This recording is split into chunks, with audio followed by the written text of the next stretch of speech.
दोस्तों, अभी बीती रात आपको पता होगा देश के प्रधानमंत्री नरेंद्र मोदी ने देशवासियों से कुछ अपील की है कि 1 साल तक सोना ना खरीदें, पेट्रोल डीजल की खपत कम करें, गाड़ियां कम चलाएं, वर्क फ्रॉम होम करें, विदेश ना जाएं, विदेश यात्रा ना करें। लगभग पीएम मोदी ने इस तरह की 10 अपील की है देशवासियों से। तो प्रधानमंत्री की इन अपील्स पर राहुल गांधी आज भड़क गए।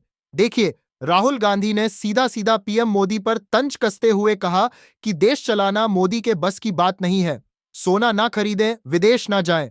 इस तरह की 7 अपीलें उपदेश नहीं बल्कि नाकामी के सबूत हैं। आज सोमवार को राहुल गांधी ने पश्चिम एशिया में चल रहे संकट से निपटने के लिए जो पीएम नरेंद्र मोदी ने हाल ही में 8 से 10 अपील की है, उन पर पलटवार किया। उन्होंने इसे सरकार की नाकामी करार दिया और कहा कि अब देश चलाना प्रधानमंत्री के बस में नहीं रह गया है। ट्विटर पर एक पोस्ट में राहुल गांधी लिखते हैं कि कल मोदी जी ने जनता से त्याग मांगा, सोना मत खरीदो, विदेश मत जाओ, पेट्रोल कम इस्तेमाल करो, खाद और खाने के तेल का उपयोग घटाओ, मेट्रो से सफर करो, घर से काम करो। यह उपदेश नहीं बल्कि यह सरकार की विफलता है। आगे राहुल गांधी कहते हैं कि पिछले 12 साल में नरेंद्र मोदी ने देश को इस मुकाम पर ला दिया है कि जनता को बताना पड़ रहा है कि क्या खरीदे, क्या नहीं, कहां जाएं, कहां नहीं। दरअसल अभी एक दिन पहले रविवार शाम को सिकंदराबाद में एक जनसभा के दौरान प्रधानमंत्री नरेंद्र मोदी ने देश की आयात पर निर्भरता कम करने की जरूरतों पर जोर दिया ताकि विदेशी मुद्रा की बचत हो सके और पर्यावरण की रक्षा हो सके। तो प्रधानमंत्री की इन्हीं अपील्स पर आज विपक्ष से राहुल गांधी ने तंज कसते हुए कहा कि हर बार जिम्मेदारी जनता पर डाल देते हैं ताकि खुद जवाबदेही से बच सकें। देश चलाना कॉम्प्रोमाइज्ड पीएम के बस की बात नहीं है। लोकसभा में विपक्ष के नेता राहुल गांधी ने आज प्रधानमंत्री नरेंद्र मोदी सरकार पर यह तंज कसा है। सबसे पहले देखिए दोस्तों, पीएम मोदी ने आखिर देशवासियों से क्या-क्या अपील की थी और हमें एक देश का आम नागरिक होने के नाते किन-किन बातों का ध्यान रखना चाहिए और आखिर क्यों यह अपील की गई है। देश क्या वाकई में किसी बड़े खतरे से जूझ रहा है या भविष्य में कोई बड़ा संकट खतरा आने वाला है? क्या भारत की आर्थिक व्यवस्था, अर्थव्यवस्था कमजोर हो सकती है या दुनिया भर में इकोनॉमिक क्राइसिस आ सकता है? चलिए देखते हैं लेटेस्ट रिपोर्ट आखिर क्या कह रही है। यह देखिए, टेबल में आप पीएम नरेंद्र मोदी ने देशवासियों से क्या-क्या कहा कि क्या करें और क्या ना करें। डूज एंड डोंट्स की यह लिस्ट भी आप देख सकते हैं। सबसे पहले तो पीएम ने कहा क्या-क्या करें, जिसमें वर्क फ्रॉम होम, घर से काम करना ताकि ऑफिस जाने, कंपनी जाने, आने जाने में गाड़ियों का तेल कम खर्च हो, पेट्रोल डीजल की बचत हो। दूसरा, ऑनलाइन कॉन्फ्रेंसिंग करे, वर्चुअल मीटिंग्स ले, मेट्रो का इस्तेमाल करे। आप अपनी निजी गाड़ी, वाहन, व्हीकल, कार वगैरह का इस्तेमाल कम करे।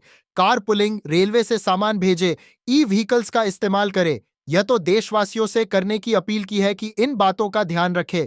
अब देखिए, विदेशी मुद्रा बचाने के लिए क्या-क्या नहीं करना है। पेट्रोल डीजल के इस्तेमाल में कटौती करे। जितना हो सके पेट्रोल डीजल फ्यूल ईंधन की खपत कम करे। गाड़ियां कम चलाए। 1 साल तक सोने के गहने ना खरीदें। चाहे आपके घर में शादी ब्याह कोई फंक्शन प्रोग्राम भी है तो भी सोना खरीदने से परहेज करें और साल भर तक विदेश घूमने जाने से बचें। विदेश यात्राएं ना करें। घर के खाने के तेल के उपयोग में भी 10% तक की कटौती करें। जो खाने पीने के लिए आप महीने का, जैसे मान लीजिए 1 टिन इस्तेमाल करते हैं, तो उसे 1.5 महीना 2 महीना चलाएं। ऐसा और रासायनिक उर्वरकों के उपयोग में भी 50% तक कटौती करें, खेती वगैरह में या इंडस्ट्रियल उपयोग में भी, ताकि इससे क्या कि देश का ऑयल ओवर इंपोर्ट आयात कम हो, जिससे हमारे देश की अर्थव्यवस्था को नुकसान ना हो। ऐसा प्रधानमंत्री ने यह अपील करते हुए कहा, देखिए, आपके कच्चे तेल पर हमारी निर्भरता कम करने के लिए ऊर्जा के दूसरे विकल्पों पर बहुत ही तेजी से काम किया जा रहा है। जैसे सौर ऊर्जा को बढ़ावा देने के साथ साथ पेट्रोल में इथेनॉल मिलाने का काम भी तेजी से बढ़ाया गया है, जिससे भारत आज के ऊर्जा संकट का मजबूती से सामना कर पा रहा है। इलेक्ट्रिक व्हीकल्स को भी बढ़ावा दे रही सरकार। तो नरेंद्र मोदी ने देशवासियों से कहा कि देश की आर्थिक ताकत और उसके संसाधनों की रक्षा करना भी आज के समय में देशभक्ति का ही एक बहुत बड़ा हिस्सा है। हमें यह तय करना होगा कि घर में चाहे कोई भी शादी या फंक्शन हो, देश हित और विदेशी मुद्रा बचाने के लिए हम कम से कम 1 साल तक सोने के गहने बिल्कुल नहीं खरीदेंगे। पीएम मोदी ने देशवासियों से कहा कि आज हमें यह संकल्प लेना होगा, अगले 1 साल तक आप सोना ना खरीदें। इससे हमारे भारत की विदेशी मुद्रा बचेगी। भारत का जो फॉरेक्स रिजर्व है वह सेफ रहेगा। पीएम बोले कि पहले जब युद्ध होता था तब भी लोग सोना दान में दे देते थे। आज दान की जरूरत नहीं है, लेकिन बस कम से कम खरीदे नहीं। इससे हमारी विदेशी मुद्रा भी बचेगी। ऐसा पीएम ने यह एग्जाम्पल भी दिया। आपको पता होगा जब राजा महाराजा के समय लड़ाइयां होती थी तो व्यापारी, कारोबारी और लोग बाग भी अपने सोने चांदी के गहने दान दे देते थे अपनी प्रजा, अपनी जनता, राज्य की रक्षा के लिए। राइट? तो यह उदाहरण भारत की ऐतिहासिक बातें याद दिलाई पीएम ने। और यह बातें कहते हुए प्रधानमंत्री ने कहा कि पेट्रोल डीजल का उपयोग कम से कम करें, क्योंकि भारत में कोई तेल के कुएं भी नहीं है और आज वर्क फ्रॉम होम की जरूरत है। सोने को लेकर भारत का यह डाटा देखिए आप। ग्लोबल डिमांड में गोल्ड की हिस्सेदारी भारत की 26% है और भारत दुनिया